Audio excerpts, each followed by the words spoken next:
Halo minasan, balik lagi di channel Tao-chan, di mana kita akan membahas manga dan anime populer. Tapi sebelum itu, silakan minasan klik tombol subscribe dan nyalakan lonceng notifikasi agar minasan tidak ketinggalan info terbaru dari Sensei. Bila sudah, mari kita berangkat dan tancap gas!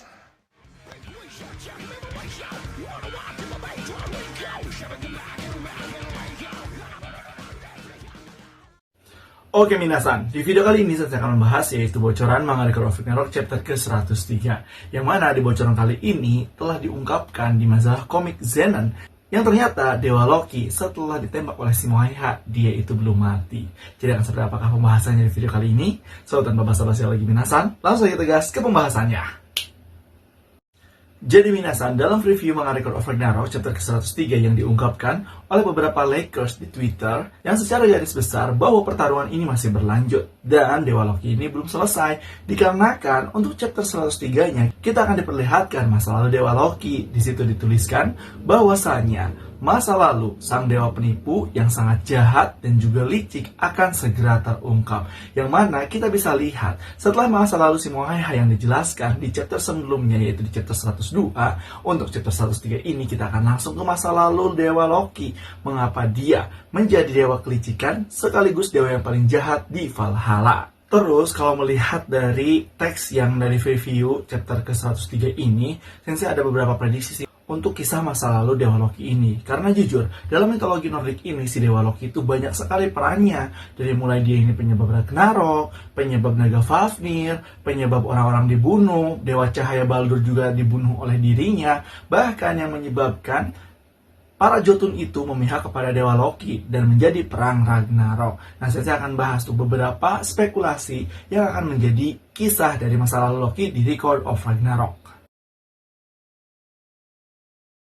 Untuk yang pertama itu, tidak lain dan tidak bukan adalah kisah menuju Ragnarok sendiri, di mana Dewa Loki ini sengaja membunuh Baldur lewat si Hodur, saudara Baldur yang buta. Nah, waktu dulu si Baldur itu adalah orang tersakti, bahkan tidak ada senjata apapun yang bisa menyakiti si Baldur ini.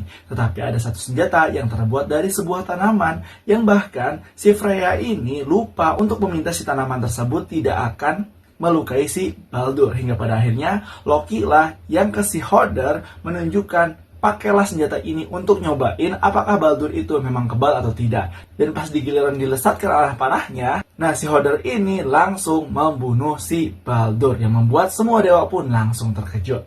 Setelah Baldur mati dan si Hodur pun menyatakan bahwa ini adalah suruhan Loki, hingga pada akhirnya Dewa Loki ini pun dipenjara oleh Dewa Odin. Sekaligus anaknya si Loki ini malah dibunuh oleh Dewa Odin di hadapan dirinya sendiri, yang membuat si Dewa Loki ini dirantai di sebuah batu yang sangat besar, dengan di atasnya itu ditetesi oleh ular yang berbisa, sehingga bisanya itu terus menetesi wajah Loki yang membuat Loki ini sangat kesakitan. Terus kita garis bawahi dulu nih, kalau misalkan Loki itu adalah dewa yang jahat dan juga amat sangat kejam.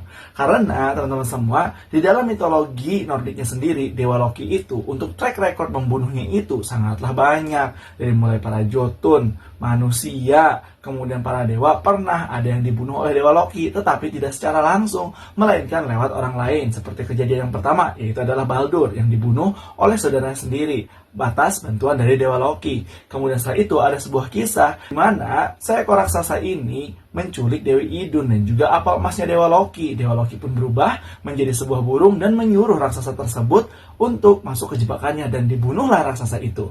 Terus ya teman-teman, yang ketiga adalah si Loki ini adalah penyebab dari terciptanya naga Fafnir dan juga terbunuhnya naga Fafnir sekaligus si Siegfried, kekasih dari Brunhild. Jadi runtutannya seperti ini teman-teman. Pada saat Dewa Loki ini turun ke Midgard untuk menemukan seorang kurcaci yang sangat terampil bersama Dewa Odin, Loki itu nggak sengaja ngebunuh saudara dari Fafnir, yaitu Otter yang menyamar sebagai berang-berang. Nah dari situ sang raja itu nggak terima dan hingga pada akhirnya nyuruh ngeganti si Otter ini dengan beberapa harta yang sangat banyak. Nah, setelah dicarikan harta oleh Dewa Loki dan juga cincin terkutuk, para Raja Kurcaci, Fafnir, dan juga saudara-saudaranya itu jadi gila harta, menyebabkan si Fafnir ini membunuh ayahnya sendiri dan berubah menjadi seekor naga yang menjaga harta karun. Setelah itu, naga Fafnir juga ternyata, walaupun istilahnya Odin adalah orang yang nunjukin Siegfried untuk ngebunuh si Fafnir ini, ternyata kelemahan si Fafnir ini adalah korekan dari si Dewa Loki. Dewa Loki itu sengaja ke si Fafnir untuk mencari tahu kelemahannya Fafnir apa. Terus sama Dewa Loki itu disampaikanlah ke Dewa Odin. Dewa Odin nyampein lagi ke si Siegfried. Kemudian setelah itu, si Siegfried juga dibunuh oleh Raja. Ternyata dipengaruhi juga oleh Dewa Loki. Raja atau si Brunhild yang ngebunuh si Siegfried ini.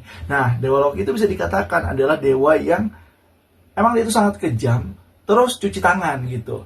Walaupun dia sendiri ini adalah penyebab dari rentetan pembunuhan-pembunuhan tersebut, tetapi Dewa Loki ini tidak secara langsung membunuh, melainkan orang-orang lain.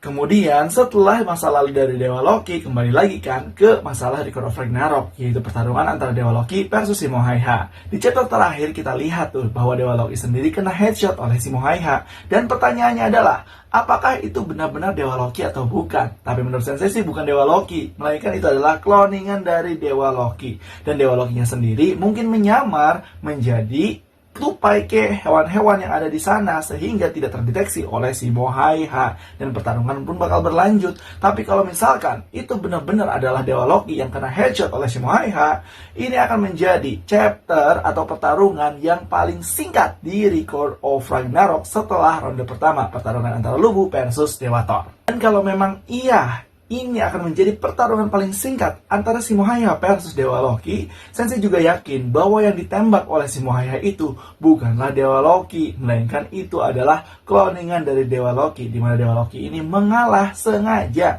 memenangkan umat manusia demi si Brunhild. Dan nanti di akhir-akhir tuh pas giliran chaosnya Record of Ragnarok, nah Loki itu bakalan datang kembali dan dia akan mendapatkan peran yang sangat penting di Record of Ragnarok nantinya. Nah, itulah dia teman-teman semua terkait pembahasan bocoran manga Record of Ragnarok chapter ke-103. Apakah Dewa Loki masih hidup atau dia sendiri sudah terkena headshot oleh Simo Häyhä? Langsung aja tulis di kolom komentar ya. Dan juga bagaimana terkait prediksi masa lalu dari Dewa Loki? Langsung aja kita diskusi di kolom komentar. Dan jangan lupa untuk like, komen, dan subscribe. Nyalakan lonceng notifikasi supaya teman-teman tidak ketinggalan video-video terbaru dari Sensei. Bila sudah, tetap saksikan di channel Taochan agar minasan tidak ketinggalan video-video terbaru dari Sensei. Sekian dari Sensei, and bye-bye semuanya.